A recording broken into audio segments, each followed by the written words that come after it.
Amen. Mes chers frères et sœurs, ma chère Charlotte, ah oui, là je m'adresse un peu à toi. C'est un grand jour puisque nous célébrons déjà la fête du Dieu.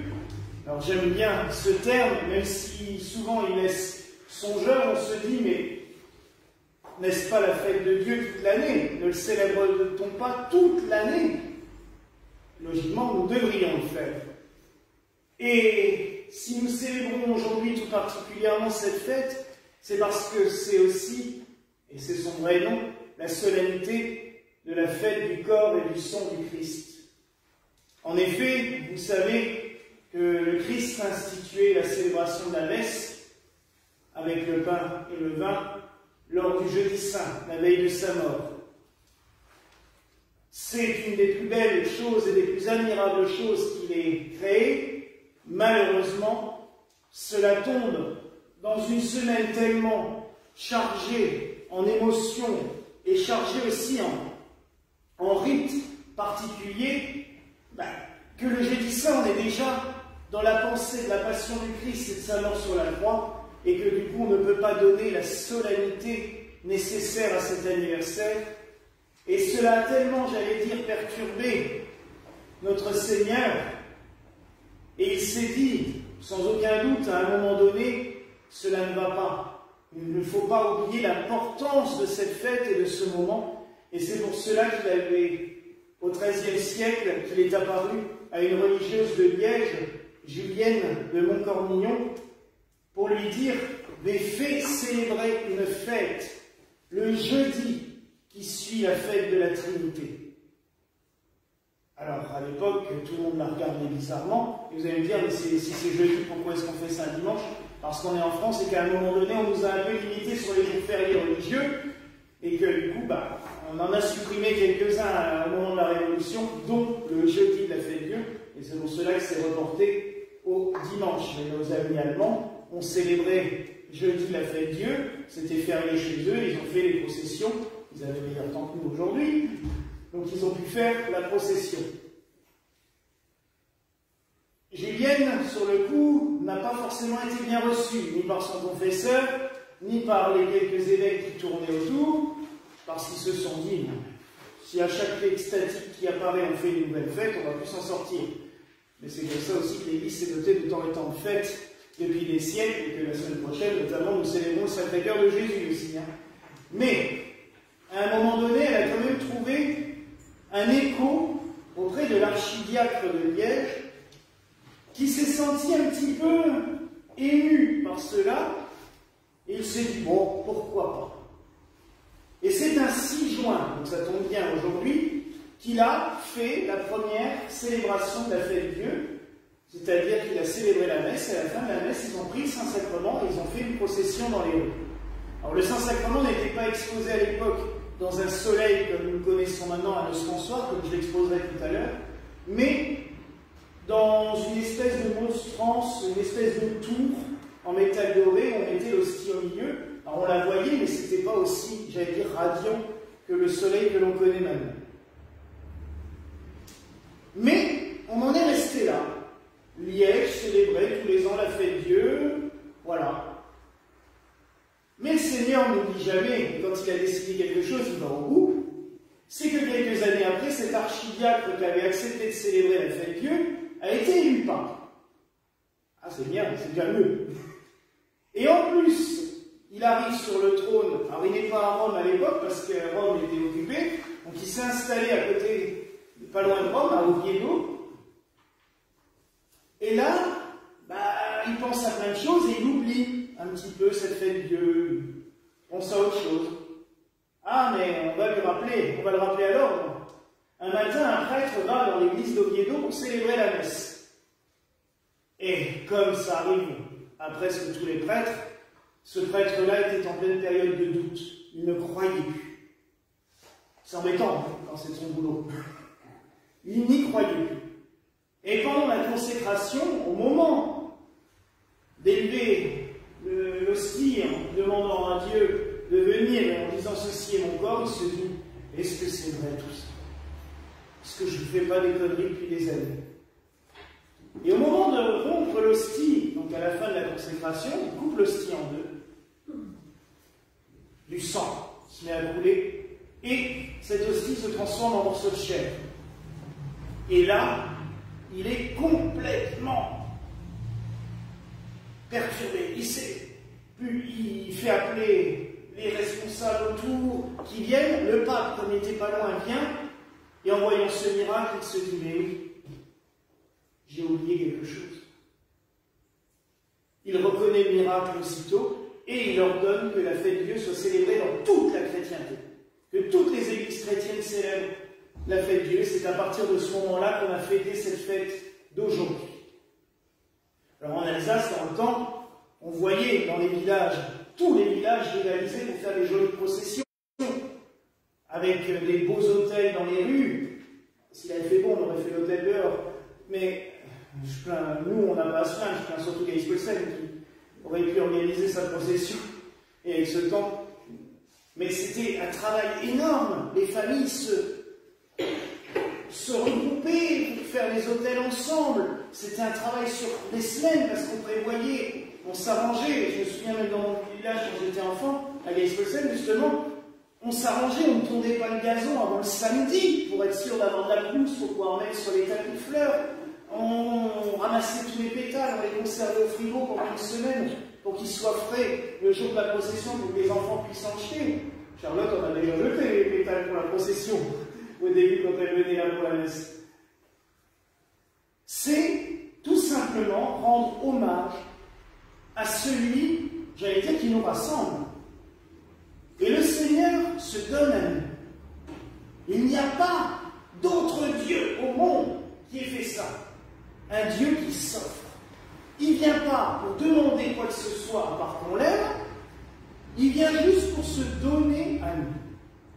Il s'est donné à nous par sa propre vie, en vivant comme nous, en mourant sur la croix.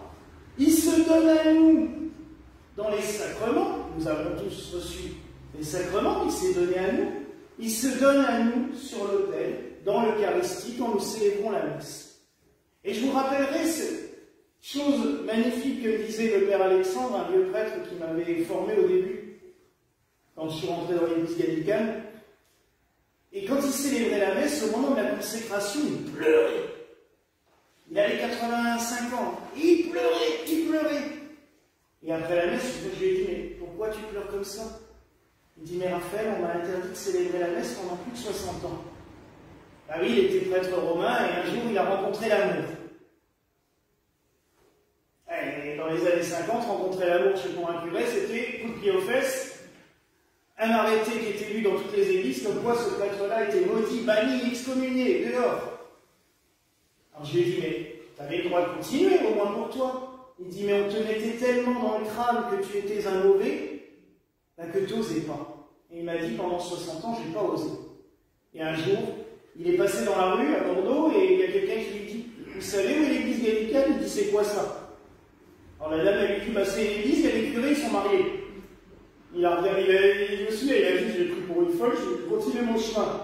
3 jours après, il y a de nouveau quelqu'un qui lui demande, est-ce que vous savez où c'est? Alors il s'est dit, bon, je vais quand même commencer à chercher. En fait, c'était dans la rue à côté. Et il a été voir. Il s'est assis parmi les fidèles. Et un jour, l'évêque, celui qui m'a ordonné, lui dit, mais vous êtes prêtre, vous? Non, il est parti. Et c'est arrivé 3 fois de suite comme ça. Et la 3e fois, le Père Alexandre a dit, bah oui, mais bon, je suis excommunié depuis 50 ou 60 ans, voilà. Bah vous pouvez célébrer avec moi si vous voulez. Et c'est là qu'il me disait, mais tu te rends compte? Je demande à Dieu de se rendre présent là sur l'autel, dans un bout de pain, dans une coupe de vin, et il m'obéit. Il dit, c'est pas une invention, il nous l'a dit, faites ceci en mémoire de moi. Il dit, je sais que moi, tout indigne que je suis, alors qu'on m'a interdit de le faire, et pourtant, il est là. Il le fait, il vient. Et là, franchement, vous vous dites, waouh. Et quand vous êtes à quelques années d'être ordonné prêtre, on se dit, oui, c'est puissant, c'est violent, j'allais dire même. Et des fois, on nous parle des pouvoirs du prêtre. Ah, Non. Franchement, bénir, soigner, ok. Mais pour moi, le plus grand et le plus beau, c'est de pouvoir rendre Dieu présent. C'est la célébration de la messe. C'est le prêtre qui rend Dieu présent dans le pain et le vin. Et qui permet qu'après, on puisse le recevoir en nous. Qui après permet qu'on puisse le contempler, l'adorer comme nous allons faire à la fin de la messe. Que nous pouvons recevoir sa bénédiction, car quand nous recevons la bénédiction et le Saint-Sacrement, c'est pas le prêtre qui bénit, c'est Dieu lui-même qui vient nous bénir, chacun individuellement, qui vient nous parler là, au plus profond de nos cœurs et de nos âmes. Et il parle aussi aux jeunes. Et il a parlé aussi à Charlotte, puisque maintenant ça fait plusieurs années qu'elle vient avec son papa à la messe, qu'elle avait très vite demandé à servir la messe. Et je vous raconterai une petite anecdote. Elle était petite, hein, elle était toute petite. Et à l'époque, on n'avait pas l'assemblée que nous avons maintenant. Il faut reconnaître que quand ils sont arrivés, il a fallu du courage quand même, parce que souvent, ils étaient seuls avec nous. Avec maman et puis Sylvette, mais on n'était pas nombreux il y a quelques années. Et un jour, on monte. On l'avait vu circuler entre la réserve et Rome, on la voyait trimballer. On n'avait pas trop fait attention, puis on monte et puis on voit sur le banc, devant là où maman s'assoit, tout plein de poupées. On avait des poupées en porcelaine qui étaient pour la brocante. Et on lui dit, mais pourquoi tu les as mises là? Elle a dit, comme ça fait du monde à la messe. Elle avait ce souci, et je trouve ça beau. Tu vois, elle a eu mon professeur de foi, c'est bien. Mais c'est innocent et c'est tellement beau, je trouve. Et c'est aussi beau, aujourd'hui, de faire cette profession de foi. Parce que forcément, quand tu as été baptisé, c'est les adultes qui ont décidé pour toi et qui ont parlé pour toi. Maintenant, c'est toi qui vas parler. C'est toi qui vas dire ce que tu souhaites. Et je sais pas beaucoup quand on va en parler. J'ai lu dans les pensées. Mais là, oui, c'est toi qui vas parler. Parce que il est bon que chacun en affermisse ce que l'on croit. Et qu'on puisse le proclamer et le dire. Profession de foi, c'est ça, c'est je confesse ce en quoi je crois. Alors nos confirmants l'ont fait il y a 15 jours. Aujourd'hui c'est Charlotte, parce que tu étais un peu jeune pour la confirmation. On fait la profession de foi et la confirmation de personne en 2-3 ans, si tu le souhaites, bien entendu. Mais tu vas professer ta foi. Et c'est beau, je trouve, de le faire lors de la fête Dieu, puisque dans le temps, on appelle la profession de foi aussi la communion solennelle. Parce que la communion, alors maintenant, c'est vrai qu'en Alsace, la première communion a pris des proportions, des fois, extrêmement festives, extrêmement importantes, mais c'était pas ça à l'origine, la communion. La première communion, c'était souvent le prêtre qui disait à la famille, oh, votre enfant, il est assez grand, vous pouvez le faire venir dimanche à la communion. Et c'était très discret, c'est ce qu'on appelait la communion privée, d'ailleurs. C'est que depuis quelques années, parce qu'on veut absolument être sûr que les enfants viennent à l'église le plus souvent possible, donc on leur fait faire un premier pardon, on leur fait faire, ça c'est un an, une première communion, une confirmation, une profession de foi, on est sûr de les avoir au moins 4 ans, sûr. Quand on ne fait pas 2 ans de catéchisme entre chaque, pour être sûr qu'ils soient là longtemps. Mais c'est pas ça le but. C'est pas le résultat d'avoir fait 2 ans de... Ah ouais, c'est bien, t'as bien travaillé pendant 2 ans, t'as le droit de ta petite récompense. Non. C'est quand le souhait est prononcé, quand le jeune ou l'enfant a envie de le faire et dit, oui, je veux. Donc, c'est vraiment une communion solennelle, parce que tu communieras, mais là, tu es en pleine conscience de ce que tu fais. Tu vas professer ta foi et après, tu vas recevoir le corps du Christ pour vraiment, j'allais dire, aller vers lui. Et c'est le plus beau jour, je pense, de faire ça lors de la fête Dieu, où toute l'Église professe sa foi dans la présence réelle du Christ, de Dieu, dans le pain et dans le vin, dans l'hostie, dans le calice, dans le Saint-Sacrement. Alors mes frères et sœurs, en ce jour où nous célébrons la fête de Dieu. Mais je préfère fête du corps et du sang du Christ, ou alors, comme le disent nos amis latins, Corpus Christi, c'est plus rare, mais c'est beau aussi, c'est la fête du Corpus Christi, du corps du Christ. Nous allons adorer le Seigneur, nous allons le louer, nous allons le chanter, mais surtout nous allons le recevoir dans la Sainte Communion. Et imaginez que l'ostensoir, c'est nous toutes et tous, à la fin de la messe, qui devenons. Parce que nous recevons l'hostie en nous. Mais après, c'est à nous de savoir si on veut être un tabernacle fermé, où Dieu est présent, mais bon, on ne le voit pas trop, ou est-ce que nous voulons être un soleil, un ostensoir, pour le montrer à toutes et tous. Si nous recevons le Saint-Sacrement en nous, c'est peut-être justement pour irradier, pour être illuminé, pour que cette joie aille au plus profond des uns et des autres autour de nous. Alors oui, mes frères et sœurs, recevons le Seigneur avec une ferveur toute particulière. Et puis à la fin de la messe, nous recevons sa bénédiction. Alors ce ne sera pas comme la bénédiction d'habitude, là je poserai juste l'ostensoir sur votre tête à chacun. Mais c'est le Seigneur lui-même qui vient sur vous. C'est comme si c'était le Seigneur lui-même qui posait sa main sur votre tête pour vous bénir, pour vous donner sa paix.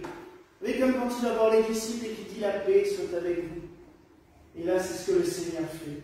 Alors recevons sa bénédiction, recevons sa protection. Louons-le, chantons-le, professons, avec Charlotte, professons notre foi en Dieu le Sauveur, qui se rend présent dans le Saint-Sacrement de l'autel. Voilà les grâces que je nous souhaite en ce jour au nom du Père, du Fils et du Saint-Esprit. Amen.